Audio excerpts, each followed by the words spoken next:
ঋষিকোন্ডায় যে গেস্ট হাউসে নরেন্দ্র ভার্মা থাকার ব্যবস্থা করেছেন তার কাছাকাছি আর কোনো বাড়ি নেই। বেলাভূমি একেবারে ফাঁকা। সমুদ্র আর আকাশ ছাড়া এখানে আর কিছু নেই। কিছু সিগাল পাখি আছে। এখানে বালির রং হলুদ, আকাশ আর সমুদ্র গাঢ় নীল, আর পাখিগুলো ধপধপে সাদা। কাকাবাবু, নরেন্দ্র ভার্মা আর সন্তু সকালবেলা অনেকক্ষণ সাঁতার কাটলো সমুদ্রে, প্রায় 1 ঘন্টারও বেশি। জোজো বসে রইল পাড়ে। নরেন্দ্র ভার্মা অনেকবার বলেছিলেন, খানিকটা নামবা, আমরা তোমাকে ধরে থাকবো, কোনো ভয় নেই। জোজো কিছুতেই রাজি হয়নি। এখানে বাতাস বেশ স্নিগ্ধ, শীতও নেই, গরমও নেই। জোজো দেখলো বড় বড় ঢেউ ভাঙতে ভাঙতে সন্তু অনেকটা এগিয়ে গেছে। তাকে ছোট্ট একটা বিন্দুর মতন দেখাচ্ছে। সেদিকে তাকাতেই জোজোর বুকটা শিরশির করে ওঠে। যদি সন্তু আর ফিরে আসতে না পারে? কত সময় যে কেটে যাচ্ছে তা ওদের খেয়ালই নেই। জলের মধ্যে থাকতে মানুষের এত ভালো লাগে। জোজো মনে মনে কবিতা বানাবার চেষ্টা করতে লাগলো। আকাশের কোনো সীমানা থাকে না, সমুদ্র অতলান্ত। এবার অতলান্তের সঙ্গে কি মিল দেওয়া যায়? শান্ত, ভ্রান্ত, না ক্লান্ত? আরো হতে পারে আন্ত, জান্ত, ক্ষান্ত। কবিরা কি আগে থেকে এরকম মিলের তালিকা করে রাখেন? অবশ্য আর এক রকম কবিতাও লেখা হয়, তাতে মিল থাকে না। পরের লাইন আর কিছুতেই মাথায় আসছে না। জোজো বিড়বিড় করতে লাগলো, আকাশের কোনো সীমানা থাকে না, সমুদ্র অতলান্ত। মানুষের তবু ভয় ডর নেই, মানুষের তবু ভয় ডর নেই, এমনই সে দুর্দান্ত। জোজো নিজেই নিজের কাঁধ চাপড়ে দিল। অতলান্তর সঙ্গে দুর্দান্ত, এই মিল ভালো হয়নি। দুর্দান্ত, এটা সন্তুকে শোনাতে হবে। সন্তু অবশ্য ভাববে আমি অন্য কারো লেখা থেকে মুখস্থ বলছি। ও আমার কোনো কথাই বিশ্বাস করতে চায় না। হঠাৎ ডান দিকে চোখ পড়তেই জোজো চমকে উঠল। সেদিকে একটা বালির পাহাড়, তার আড়াল থেকে একটা জুতো পরা মানুষের পা দেখা যাচ্ছে। প্রথমে জোজো ভাবলো ওখানে কি কোনো মৃতদেহ পড়ে আছে। তারপর ভাবলো অনেক লোক সমুদ্রের ধারে বালির ওপর চিৎপাত হয়ে রোদ পোহায়, সেরকমও কেউ হতে পারে।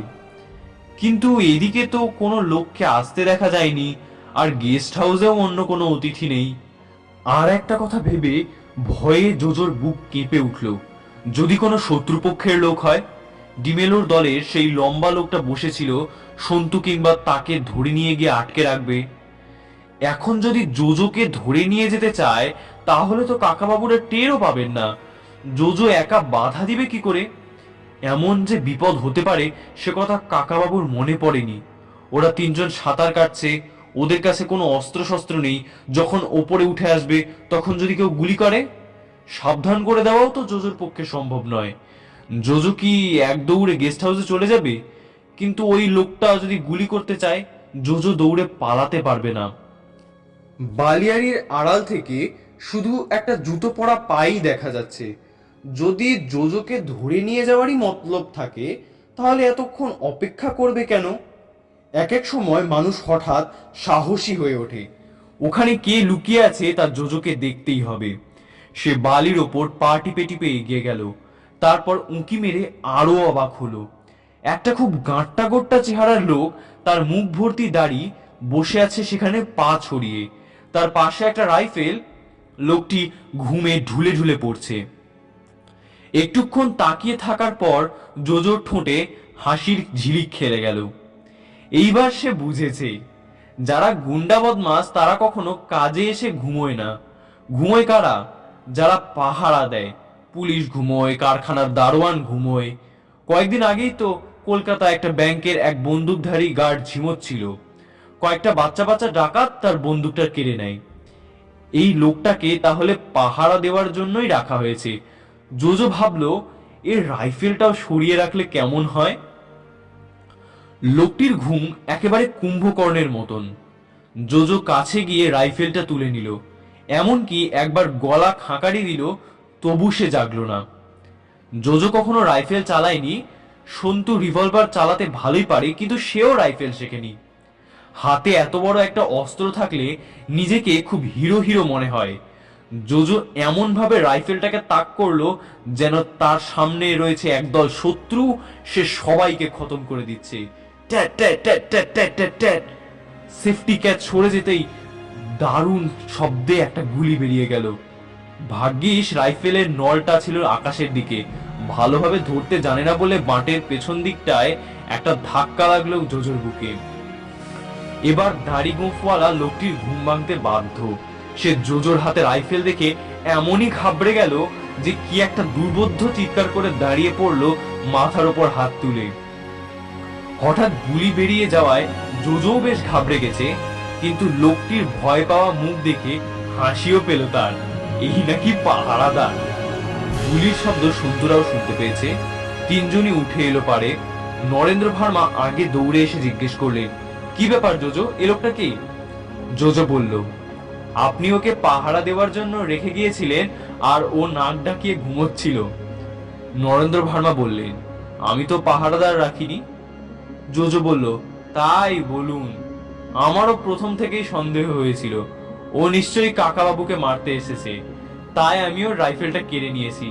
ওর গায়ের জোর বেশি হতে পারে, কিন্তু আমি এমন একটা ক্যারাটের প্যাচ মারলুম, এর মধ্যে কাকাবাবু এসে গেলেন এক পায়ে লাফাতে লাফাতে।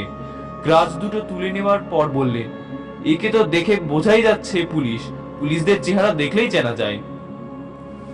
লোকটি এবার দুদিকে মাথা নাড়তে নাড়তে বলল, পুলিশ পুলিশ। লোকটি ইংরেজি কিংবা হিন্দি জানে না। নরেন্দ্র ভার্মা ওর সঙ্গে তেলুগু ভাষায় কয়েকটা কথা বলার পর কাকাবাবুর দিকে ফিরে বললেন, তুমি ঠিকই ধরেছো রাজা, পুলিশ কমিশনার পদ্মনাভন ওকে পাঠিয়েছেন আমাদের দেখাশোনা করার জন্য। এ যা দেখছি একেই পাহারা দেওয়া দরকার। কাকাবাবু বললেন, আহা বেচারা ঘুমিয়ে পড়েছিল, নিশ্চয়ই রাত্রিরে ঘুম হয়নি, ওকে বকাঝকা করো না। সন্তু জিজ্ঞেস করলেন, হ্যাঁ রে জোজো, তুই সত্যি ওর কাছ থেকে রাইফেলটা কেড়ে নিয়েছিস? জোজো বলল, ম্যাজিক ম্যাজিক, আমি হুকুম করলুম, অমনি রাইফেলটা ওর হাত থেকে চলে এলো আমার হাতে। গেস্ট হাউসের দিকে ফিরে যেতে যেতে নরেন্দ্র ভার্মা বললেন, আমরা এতক্ষণ মজা করে সমুদ্রে সাঁতার কাটলাম, আর জোজো বেচারা একা একা তীরে বসে রইল, ওকে একটা কিছু প্রাইজ দেওয়া দরকার। কাকাবাবু বললেন, জোজো তুই এবার একটু কষ্ট করে সাঁতারটা শিখে নে। জোজো বলল, এবার পুজোর ছুটির সময় বাবার সঙ্গে ব্রাজিল যাচ্ছি, ওখানে ঠিক সাঁতার শিখে নেব। সন্তু বলল, সাঁতার শেখার জন্য ব্রাজিল যেতে হবে কেন? এদেশে সাঁতার শেখা যায় না? জোজো বলল, বাহ, ব্রাজিলের জল খুব হালকা, সাঁতার শিখতে মাত্র 2 দিন লাগে, তুই জানিস না? সন্তু বলল, জল আবার হালকা আর ভারী হয় নাকি? জোজো বলল, বাহ, হয় না? সব সমুদ্রের জল কি একরকম? এমন সমুদ্রও আছে যাতে মানুষ পড়ে গেলেও ডুববে না, ব্ল্যাক সি। নরেন্দ্র ভার্মা বললেন, তা ঠিকই বলেছ, জোজো অনেক কিছু জানে। শোনো জোজো, আজ খাওয়া দাওয়ার পর তোমাকে এমন একটা জিনিস দেখাবো যা তুমি সারা জীবনেও ভুলবে না। সন্তু জিজ্ঞেস করলো, শুধু জোজোকে দেখাবেন? নরেন্দ্র ভার্মা মুচকি হেসে বললেন, হ্যাঁ। খাওয়ার পর একটুক্ষণ বিশ্রাম নিয়ে আবার বেরিয়ে পড়া হলো। রাইফেলধারী পুলিশটিকে ছুটি দেওয়া হলেও সে ছুটি নিতে চায় না, বারবার কান মুলে বলতে লাগলো সে আর ঘুমোবে না। তবু নরেন্দ্র ভার্মা তাকে বোঝালেন যে তার নামে নালিশ করা হবে না, এখন সত্যিই তাকে দরকার নেই। নরেন্দ্র ভার্মাকে সমুদ্রের দিকেই এগোতে দেখে জোজো সন্দিগ্ধভাবে বলল, আপনি আমাকে কি যেন দেখাবেন বললেন, তাহলে সমুদ্রের দিকে যাচ্ছেন কেন? নরেন্দ্র ভার্মা বললেন, কেন, সমুদ্রে বুঝি কিছু দেখার নেই?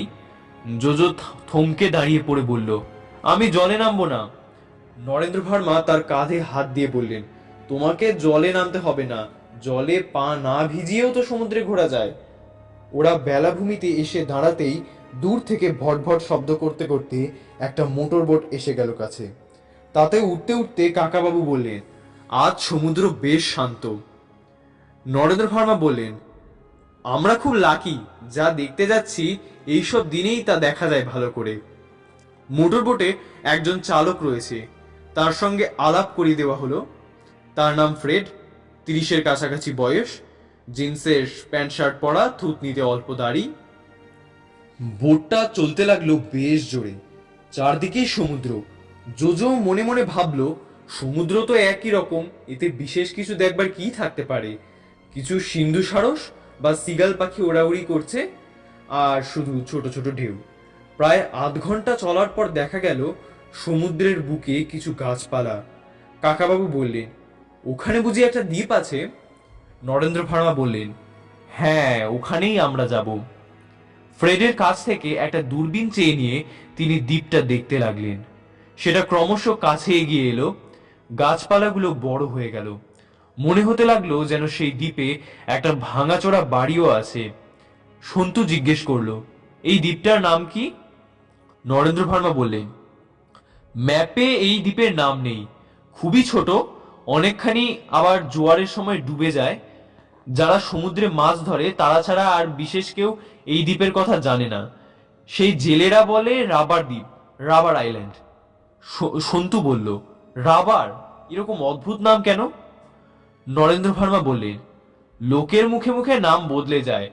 রবার্ট নামে এক সাহেব এই দ্বীপে একটা বাড়ি বানিয়েছিল অনেক কাল আগে। সেই রবার্ট সাহেবের দ্বীপ হিসেবে এর নাম ছিল রবার্টস আইল্যান্ড। তাই থেকে এখন রাবার দ্বীপ। কাকাবাবু বললেন, হ্যাঁ, এরকম বদলায়। রবীন্দ্রনাথদের জমিদারি ছিল যে শিলাইদহে, সেই শিলাই আসলে শেলি নামে একজন সাহেবের নাম থেকে হয়েছে। নরেন্দ্র ভার্মা কৌতূহলী হয়ে জিজ্ঞেস করলেন, কবি শেলি? তিনি বেঙ্গলে এসেছিলেন নাকি? কাকাবাবু বললেন, না না, এই অন্য শেলি, বোধহয় নীলকর সাহেব। বোটটা কিন্তু দ্বীপটার তীর পর্যন্ত গেল না, একটু দূরে থেমে গেল।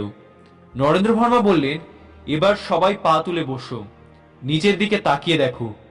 সন্তু দারুণ অবাক হয়ে বলল, আরে, এতক্ষণ বোঝা যায়নি, এখন দেখা গেল বোটের তলার দিকটা এক ধরনের স্বচ্ছ কাঁচের তৈরি। জলের নিচে অনেকখানি দেখা যায়। সেখান দিয়ে দেখা যাচ্ছে অসংখ্য রঙিন মাছ, ছোট বড় নানা ধরনের। কাকাবাবু বললেন, গ্লাস বটম বোট, এটা কি কোরাল রিফ? নরেন্দ্র ভার্মা বললেন, হ্যাঁ, তলার পাথরগুলো দেখো, কত রং। ওর মধ্যে কিছু কিছু পাথর কিন্তু জ্যান্ত। সন্তু বলল, অপূর্ব দৃশ্য। ডিসকভারি চ্যানেলেই শুধু এরকম প্রবাল দ্বীপ দেখেছি, এত কাছ থেকে নিজের চোখে দেখা প্রথমবার। সবাই মুগ্ধ হয়ে দেখলো কিছুক্ষণ। এক সময় মুখ তুলে সন্তু জিজ্ঞেস করলো, নরেন কাকা, তুমি তখন বললে শুধু জোজোকেই অপূর্ব কিছু দেখাবে, এখন তো আমরা সবাই দেখছি। নরেন্দ্র ভার্মা বললেন, তুমি আর রাজা নিজেরাই দেখতে পারো, ইচ্ছে করলে জলে নেমে গিয়ে একেবারে কাছ থেকে। জোজো তো তা পারবে না, ওকে দেখাতে হবে। জোজো বলল, এই তো আমি নিজে নিজেই দেখছি। যেন তার কথা শুনতেই পেলেন না, এইভাবে নরেন্দ্র ভার্মা সন্তুকে বললেন, তোমরা সাঁতার জানো, তোমরা স্কুবা ডাইভিং করতে পারো, সব জিনিসপত্র রেডি আছে। একেবারে নিচে গিয়ে হাত দিয়ে অনুভব না করলে এর সৌন্দর্য অনেকটা অনুভব করা যায় না। কাকাবাবু এর মধ্যেই কোট খুলে ফেলেছেন। প্যান্টও খুলতে খুলতে বললেন, জলে তো নামবো নিশ্চয়ই। নরেন্দ্র ভার্মা বললেন, তোমরা আগে নামো, তারপর আমি আর জোজো নামবো একসঙ্গে। জোজো চেঁচিয়ে উঠে বলল, না না, আমি জলে নামবো না, আমি এখান থেকেই ভালো দেখতে পাচ্ছি। নরেন্দ্র ভার্মা বললেন, শোনো, ওরা করবে স্কুবা ডাইভিং আর আমরা করব স্নারকেলিং। তাতে সাঁতার না জানলেও চলে, তোমার কোনো ভয় নেই, আমি তোমায় ধরে থাকবো। জোজো তবু চেঁচিয়ে বলল, না না, আমার কোনো দরকার নেই। নরেন্দ্র ভার্মা বোটের চালককে জিজ্ঞেস করলেন, ফ্রেড, তোমার কাছে স্নারকেলিং এর জন্য চশমা আর মুখোশ টুকোশ আছে তো? ফ্রেড বলল, ইয়েস স্যার। নরেন্দ্র ভার্মা জোজোকে বললেন, তুমি জামা প্যান্ট খুলবে না সবকিছু ভেজাবে? ভেতরে জাঙ্গিয়া আছে নিশ্চয়ই। জোজো বলল, বলছি তো আমি জলে নামবো না, কেন বারবার বলছেন? কাকাবাবু বললেন, সন্তু, তোর বন্ধুকে ধাক্কা দিয়ে জলে ফেলে দে তো, নইলে ওর জলের ভয় কাটবে না। স্নারকেলিং এ তো ইচ্ছে করলেও ডুবতে পারবে না, রবারের টায়ার ওকে বাঁচিয়ে রাখবে। জোজোর মুখের চেহারা একেবারে কাঁদো কাঁদো হয়ে গেল। সন্তু বলল, জামা খুলে ফেল জোজো, স্পিড বোটের পাটাতনের নিচে অনেক কিছু রাখা আছে। ফ্রেড সেখান থেকে বার করে আনলো অনেক সরঞ্জাম। নরেন্দ্র ভার্মা জোজোকে বুঝিয়ে দিলেন, এই দেখো, এই রবারের বেলুনের মতো জামা তোমাকে পরিয়ে দেব, তুমি কিছুতেই ডুববে না। আর এই মুখোশের মতন জিনিসটা থেকে একটা নল বেরিয়ে থাকবে জলের উপর, তার থেকে হাওয়া আসবে, তুমি নিঃশ্বাস নিতে পারবে। আর এই যে বড় বড় গলসের মতন চশমা, এই দিয়ে জলের মধ্যেও স্পষ্ট দেখা যায়। ওইসব জিনিস জোজোকে পড়াতে সাহায্য করলো সন্তু। সে নিজে আগেই পিঠে অক্সিজেন সিলিন্ডার বেঁধে নিয়েছে।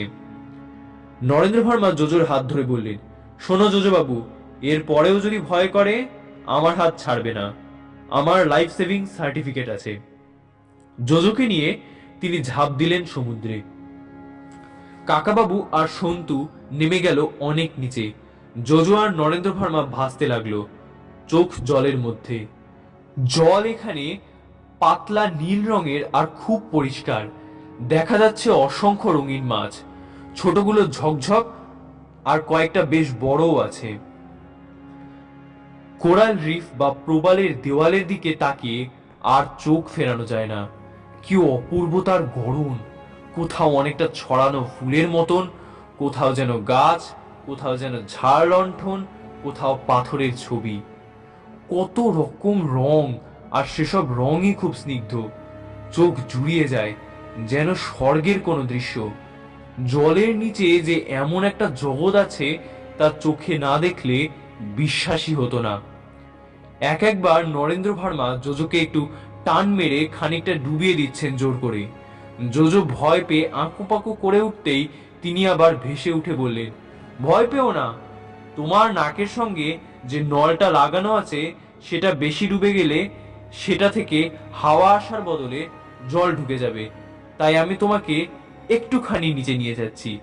ভয় পাওয়ার বদলে তুমি কোরালগুলোকে একটু হাত দিয়ে ছুঁয়ে দেখো। বিস্ময়ের পর বিস্ময়! যে রঙিন জিনিসগুলো মনে হচ্ছিল পাথরের তৈরি, সেগুলোর গায়ে হাত ছোঁয়াতেই এক একটা খানিকটা গুটিয়ে যাচ্ছে, অর্থাৎ ওরা জীবন্ত। কিন্তু ভয়ের কিছু নেই, ওরা কামড়ায় না। এমনকি যে মাছগুলো গা ঘেঁষে চলে যাচ্ছে তারা মানুষকে গ্রাহ্যও করে না। একসময় নরেন্দ্র ভার্মা বললেন, এবার উঠতে হবে। তখন জোজোই বলল, না না, এখন উঠতে ইচ্ছে করছে না, আর একটু থাকবো। আকাশে মেঘ ঘনিয়ে এসেছে। সমুদ্রের সবকিছুই আকাশের উপর নির্ভর করে। আকাশ মেঘলা হলে সমুদ্রের জলও ঘোলাটে হয়ে যায়।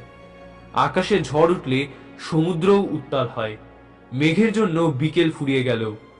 এখন আর কিছু দেখা যাবে না। সন্তু আর কাকাবাবু ফিরে এলে। ফ্রেড এতক্ষণ একলা বসে অনবরত চুরুট টেনে যাচ্ছিল। এবার সে বলল, we should go back now. সে কয়েকখানা শুকনো তোয়ালে দিল সবার গা মোছার জন্য। জোজো বলল, কাকাবাবু, তুমি ভাগ্যিস আমাকে বললে, আমার জলের ভয় কেটে গেছে। ওহ, কি দৃশ্য দেখলাম, জন্ম জন্মান্তরেও ভুলবো না। সন্তু বলল, একেবারে নিচে গেলে বুঝলি জোজো, মনে হবে যেন পৃথিবীর বাইরে অন্য কোথাও এসেছি। এরকম রঙের গোলা আগে কখনো দেখিনি। আমি কোরাল রিফ ধরে প্রায় 1 কিলোমিটার দূরে চলে গিয়েছিলাম। জোজো বলল, আমি কলকাতা ফিরেই সাঁতারের ক্লাসে ভর্তি হব, ব্রাজিল যাওয়ার তো অনেক দেরি আছে। নরেন্দ্র ভার্মা বোট চালককে বললেন, ফ্রেড, তুমি ফ্লাস্কে কফি আনোনি? একটু একটু শীত করছে, এখন একটু কফি পেলে মন্দ হতো না। ফ্রেড বলল, স্যার, আমার কাছে স্পিরিট ল্যাম্প, কফি টফি সবই আছে, তবে আমার মনে হয় এখন আমাদের ফিরে যাওয়াই উচিত। নরেন্দ্র ভার্মা বললেন, একটু কফি খেয়ে নি, এক্ষুনি ফিরতে ইচ্ছে করছে না। কাকাবাবু ভিজে পোশাক বদলে ফেলেছেন, কিন্তু এতক্ষণ একটা কথাও বলেননি। তার ভুরু দুটো কোঁচকানো, কি যেন চিন্তা করছেন। নরেন্দ্র ভার্মা বললেন, রাজা, তোমার কি ব্যাপার, গম্ভীর হয়ে আছো? তোমার ভালো লাগেনি? তুমি বোধহয় স্কুবা ডাইভিং আগেও করেছো। কাকাবাবু বললেন, ভালো লাগবে না কেন, ফ্যান্টাস্টিক। আগে এরকম দেখেছি আন্দামানে, তবে এখানে কোরাল রিফ যেন আরো বড়। খালি একটা ব্যাপারে খটকা লাগছে নরেন্দ্র, কিসের সঙ্গে যেন আমার একবার ধাক্কা লাগলো, খুব জোরে। জলের মধ্যে কোনো আঘাতই জোর হয় না, কিন্তু আমার মাথাটা ঝিমঝিম করে উঠেছিল। নরেন্দ্র ভার্মা বললেন, রাজা, সমুদ্রের তলায় সাঁতার কাটতে গেলে খুব সাবধানে থাকতে হয়। কত রকমের ডুবো পাথর থাকে বোঝাই যায় না, তাছাড়া হাঙর এসে পড়তে পারে। অবশ্য সাধারণত হাঙররা। কাকাবাবু একটু রেগে গিয়ে বললেন, তুমি আমাকে উপদেশ দিচ্ছ নরেন্দ্র? তোমার থেকে বোধহয় অনেক বেশি বার আমি সমুদ্রের তলায় স্কুবা ডাইভিং করেছি এক সময়। আমি সাবধানী ছিলাম, দ্বীপ টিপের এত কাছে হাঙর আসে না, পাথরও ছিল না, কিছুই দেখতে পাইনি। তারপরই নিজেকে সামলে নিয়ে কাকাবাবু বললেন, আই এম সরি নরেন্দ্র, হয়তো আমারই ভুল। তুমি এই জায়গাটায় আমাদের নিয়ে এলে সেজন্য তোমাকে ধন্যবাদ। নরেন্দ্র ভার্মা মিটিমিটি হাসছে। তিনি কাকাবাবুর এমনই বন্ধু যে বকুনি খেলেও রাগ করেন না। অবশ্য তিনিও অন্য সময় বকুনি দিতে ছাড়েন না। কাকাবাবু বললেন, বেশ লাগছে, আমাকে আরেকটু কফি দাও তো, আছে? ফ্রেড কাকাবাবুর কাপে আরেকটু কফি ঢেলে দিল। আকাশে মেঘ ঘোরাফেরা শুরু করেছে, বাতাসও ফিনফিনে। কাকাবাবু বললেন, দ্বীপের মধ্যে ওই যে বাড়িটা, ওখানে একবার যাওয়া যায় না? নরেন্দ্র, তুমি কখনো ওই বাড়িটার মধ্যে গিয়ে দেখেছো? নরেন্দ্র ভার্মা বললেন, এখান থেকে দ্বীপে ওঠার ব্যবস্থা নেই, খানিকটা ঘুরে যেতে হবে। তিনি বোট চালককে জিজ্ঞেস করলেন, ফ্রেড চলো আমরা আইল্যান্ডটা একবার ঘুরে যাই। ফ্রেড বলল, that is impossible sir. Narendra Verma বললেন, কেন ইম্পসিবল? ওদিকে জেটি আছে। ফ্রেড বলল, একটু পরেই সন্ধে হয়ে যাবে, তারপর ওখানে যাওয়ার কোনো প্রশ্নই ওঠে না, তা আপনি স্যার ভালোই জানেন। আমাকে এখন ফিরতে হবেই। নরেন্দ্র ভার্মা বললেন, ফ্রেড তোমাকে যদি ফিরতেই হয় তুমি আমাদের ওখানে নামিয়ে দাও। আমরা আজকের রাতটা অ্যাডভেঞ্চার করি, তুমি কাল সকালে এসে আমাদের ফেরত নিয়ে যেও। ফ্রেড কয়েক মুহূর্ত রাগ রাগ চোখে তাকিয়ে রইল নরেন্দ্র ভার্মার দিকে।